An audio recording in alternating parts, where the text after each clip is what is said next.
اب ان کی بائسنس ہو یا پولیٹیکل ہو اس پہ سوال اٹھ سکتا ہے، اور وہ ذہن میں رہنا چاہیے کہ ہم کسی یوٹوپیا میں تو نہیں رہ رہے، اسی معاشرے میں رہ رہے ہیں جس میں تمام فیصلے ہو سکتا ہے کبھی سیاسی مسلط کے تحت آتے ہوں۔ تو پہلی چیز جو ہے وہ 9 مئی کے وہ وزیر اعظم بڑے پرعزم ہیں اور انہوں نے کہہ دیا ہے کہ جناب وہ ساری چیزیں جو ہیں ہم وہ کریں گے۔ دوسری بات آ جاتی ہے آپ کی الیکشن کے پوائنٹ آف ویو سے، جس پہ سب کے لوگوں کی یہ نظر ہے اور جو چاہتے ہیں، لیکن جو آئینی معاملات ہیں وہ کچھ یوں ہیں کہ شہباز شریف صاحب نے قبل از وقت تحلیل کی اسمبلی، جس کی وجہ سے 90 دن میں الیکشن کروانا تھا، لیکن اس سے پہلے آپ کی جو نئی مردم شماری ہے اس کی ڈیجیٹل، اس کی منظوری ہوگی، وہ شائع ہوگی، اس کی منظوری کیبنٹ نے دے دی، پھر وہ سی سی آئی نے جو ہے حلقہ بندیوں کے لیے اور وہ ساری منظوری، اس کے لیے آپ کو 4 ماہ چاہیے۔ تو سامنے نظر یہ آ رہا ہے کہ اب الیکشن جو ہے وہ جا کے فروری کے اینڈ میں یا مارچ کے شروع میں ہوگی۔ اس نے ایک نئی بحث شروع کر دی ہے، پاک کے اندر بھی، اتحادیوں کے اندر بھی، اور ویسے بھی تحریک انصاف بھی سپریم کورٹ میں جا رہی ہے۔ لیکن دیکھنا یہ ہے کہ کیا نگران حکومت، اس کا کام الیکشن کروانا نہیں ہے، اس کا کام ہے الیکشن کمیشن کو سپورٹ فراہم کرنا، اور وہ جو کہہ دے اس کے بعد وہ پھر ایگزیکیوٹ کرے اس کو۔ ہاں جی، ٹھیک ہے، اس میں آتے ہیں، وقار ستی بھی ہمیں جوائن کر رہے ہیں ٹیلی فون لائن پہ۔ وقار ستی صاحب، ہم بات کر رہے تھے کہ جو نگران حکومت ہے اس کے لیے کیا چیلنجز ہیں، اس کے سامنے کیا چیلنجز درپیش ہیں، کیونکہ آج پہلا اجلاس ہوا ہے اور اس عزم کا اظہار کیا گیا ہے کہ جو عوامی فلاح کے معاملات ہیں، جو ملک کی ترقی کے معاملات ہیں، ان کو بہرحال آگے بڑھایا جائے گا، اس کے لیے تو کمٹمنٹ ہے، لیکن آپ کے خیال میں کیا چیلنجز ہوں گے ان کے لیے؟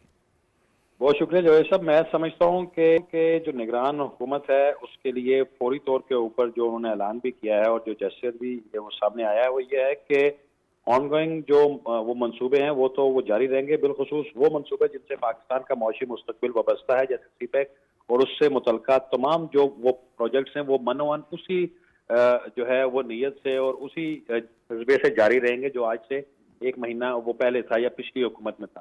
اس کے علاوہ جو اب ایک نیا چیلنج سامنے اور آئے گا اس حکومت کو، وہ امن و امان کے حوالے سے ہے۔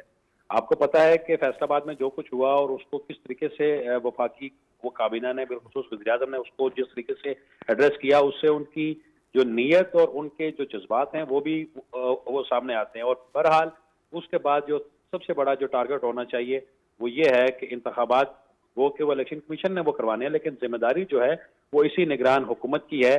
وہ اس کی نیک نامی یا بدنامی جو کوئی بھی ہوگی آنے والے وقت میں، وہ اسی حکومت کے وہ سامنے آئے گی۔ اور اگر دوسری طرف آپ دیکھیں تو وفاقی وزیر اطلاعات نے آج پہلی جو پریس کانفرنس کی ہے، بڑا پابند دول انہوں نے کہا ہے کہ ہم خود کم بولیں گے، البتہ ہمارے کام بولیں گے۔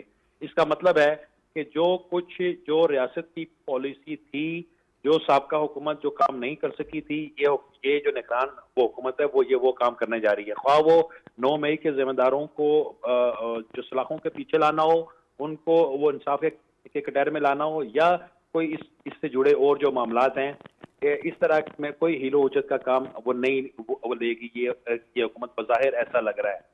اس کے علاوہ جو قانونی معاملات ہیں، جو آئینی معاملات عدالتوں میں وہ چل رہے ہیں، اس سارے وہ چیز کو لے کے اس کو بھی پوری نیک نیتی اور خلوص نیتی کے ساتھ اس کو لے کے آگے بڑھا جائے گا۔ دوسرا میں یہ سمجھتا ہوں کہ اب یہ کہنا کہ الیکشن کب ہوں گے کب نہیں ہوں گے، یہ تھوڑی سمت کا تعین کل الیکشن کمیشن نے وہ خود کر دیا ہے، اور اب یہ 90 دن والی بات بظاہر تو ہمیں اس وہ نظر نہیں آتی، اور اگلا سال کا جو پہلا ابتدائی 2-4 مہینے ہیں اس میں الیکشن ہوتے نظر آ رہے ہیں۔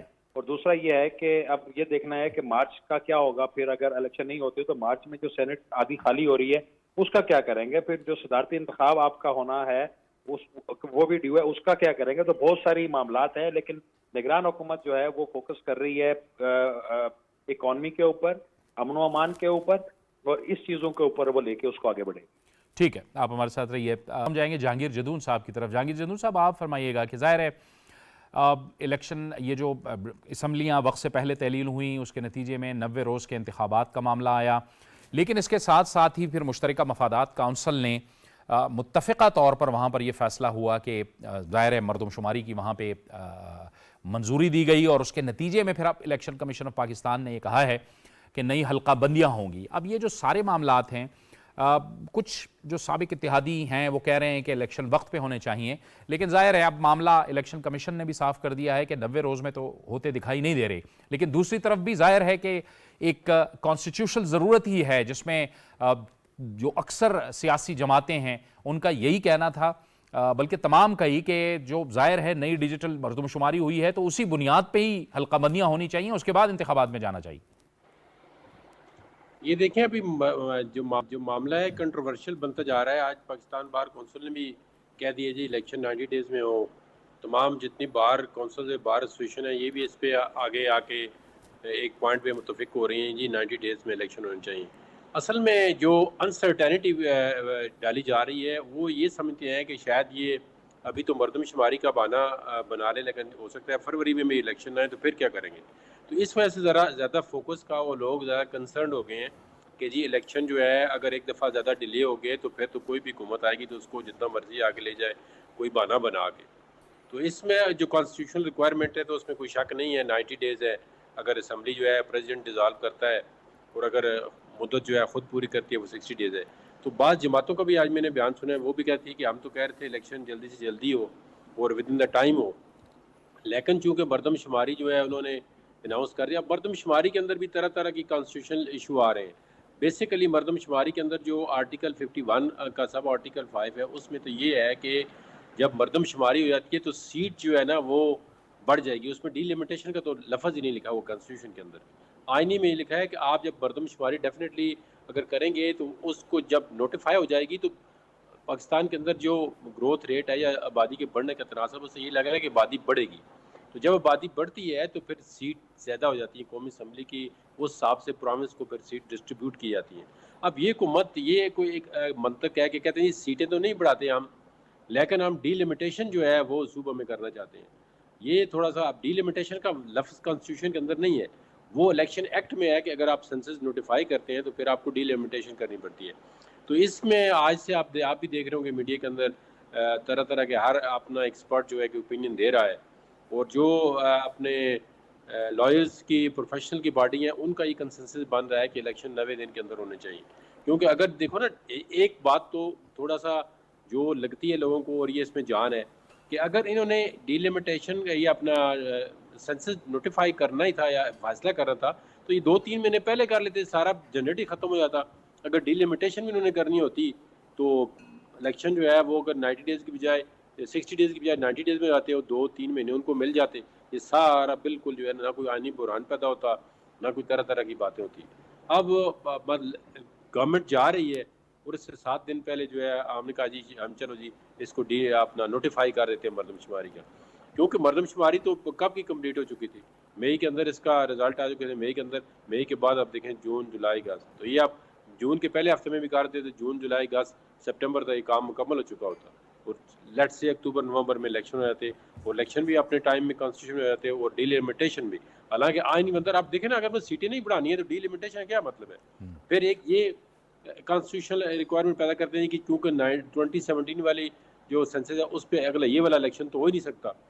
بھائی یہ والا الیکشن اگر نہیں ہو سکتا تو پھر اس کے لیے آپ پہلے کوئی سوچتے جی کہ اس کا کیا حال ہے، یا سپریم کورٹ میں ریفرنس ڈائل کر دیتے. لیکن آپ کو لگتا ہے اپنا جہانگیر جدون صاحب کہ آگے چل کے ہو سکتا ہے جس طرح سے وضاحت آئی گزشتہ روز بھی اس حوالے سے، آگے چل کے یہ جب بحث مزید بڑھے گی تو اس پر بھی کوئی ایک پوزیشن آ جائے گی پھر الیکشن کمیشن آف پاکستان کی؟ نہیں، الیکشن کمیشن تو دیکھو انہوں نے اپنی آج کل پوزیشن دے دی ہے. انہوں نے اسکیجول ڈی لمیٹیشن کا کر کے انہوں نے کہا جی یہ 4 مہینے 16/12 کے 15/12 انہوں نے لاسٹ ڈیٹ دے دی کہ جب تک اس کی ڈی لمیٹیشن بھی ہو جائے گی، ان کی ریپرزنٹیشن ہوگی، آبجیکشن ہوں گے، وہ بھی ہم سارے فائنلائز کر کے تو دسمبر مڈ تک کر دیں گے. تو اس کا مطلب ہے ہم دسمبر مڈ تک کرتے ہیں، 60 ڈیز کے اندر ہوں گے یا تو فروری میں الیکشن جو ہے ان کے مطابق ہو جانی چاہیے. لیکن ایک مطلب تسلسل اگر ایک دفعہ الیکشن لیٹ ہو گیا تو پھر تھوڑا نہیں، پھر ہمیشہ کے لیے کانسٹیٹیوشن پرابلم کریٹ ہو جائیں گی. پھر تو کوئی حکومت آئے گی کہ جی فلان تاریخ پہ آپ نے الیکشن لیٹ کر دی، ان وجوہات کی وجہ سے اب ان وجوہات کی وجہ سے لیٹ ہو جائے گا. چلیں آپ پریسیڈنٹ کی بات کر رہے ہیں کہ پریسیڈنٹ سیٹ ہو یہ جائے نہیں گا. ہونا چاہیے، اس میں پھر پرابلم آئینی بحران پیدا ہو جاتا ہے. ٹھیک. فاروق فیصل صاحب آپ بتائیے کہ جس طرف ہم بات کر رہے ہیں کہ بظاہر آج کی تاریخ میں تو ہمیں کہیں بھی نہیں لگ رہا کہ جو کہا گیا ہے 90 روز اور اس کے بعد ظاہر الیکشن کمیشن نے کہا ہے 4 ماہ چاہیے حلقہ بندیوں کے لیے، اس کے بعد پھر ہم الیکشن میں جائیں گے. تو یہ جو افواہ ہے، جس طرح کے غیر یقینی کی صورتحال پیدا کی جاتی ہے، جہانگیر جدون صاحب نے بھی جس کا ذکر کیا، یہ کون لوگ ہوتے ہیں جو اس قسم کی غیر یقینی کی صورتحال کی بات کرتے ہیں؟ بظاہر تو ہمیں نہیں لگ رہا. یہی سوال میں آپ سے بھی پوچھوں گا، وقار صاحب سے بھی، کہ